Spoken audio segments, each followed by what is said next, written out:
ଆଜ୍ଞା ତାମିଲନାଡୁର ସରକାର ଗଠନ ହେଇନି ମାନେ ସରକାରକୁ ଥାଲାପତି ବିଜୟ ଆସିଛି କି ନାହିଁ ତାମିଲନାଡୁକୁ ଚେଞ୍ଜ କରିଦେବାକୁ ବସିଲାଣି।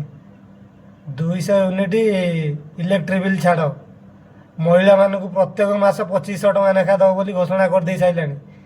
ଆଉ ସବୁଠୁ ବଡ଼ କଥା ହେଲା ଆଜି ବିଜୟ ଥାଲାପତି ମାନେ ମଦ ବନ୍ଦ କରିବାର ସମସ୍ତଙ୍କୁ କହିଦେଇଛି।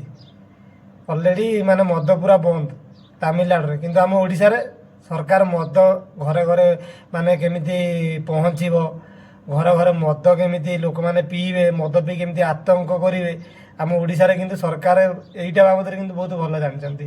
ଆଉ କିଛି ଆମ ଓଡ଼ିଶାର ସରକାର ଜାଣିନାହାନ୍ତି, କାରଣ ଇଏ ହେଲା ଏଜୁକେଟେଡ଼ ସରକାର। ଆଜ୍ଞା ବିଜୟ ଥାଲାପତି ସେ ଗୋଟେ ଏଜୁକେଟେଡ଼ ପିଲା। ଆଉ ଓଡ଼ିଶାରେ ତ ମୋହନ ମାଝୀ ଛାଡ଼, ଯିଏକି ମାନେ ଓଡ଼ିଆ ଭଲସେ କହିପାରୁନି, ହିନ୍ଦୀ ତ ଛାଡ଼। ଆଉ କ'ଣ କହିମି, ମାନେ ତାମିଲନାଡୁରେ ଆଗକୁ ଆହୁରି ବହୁତ କିଛି ହେବ। ତାମିଲନାଡୁ ସରକାର ଆମ ଓଡ଼ିଶା ସରକାର ଭିତରେ ବହୁତ ଆକାଶ ପାତାଳ ଫରକ।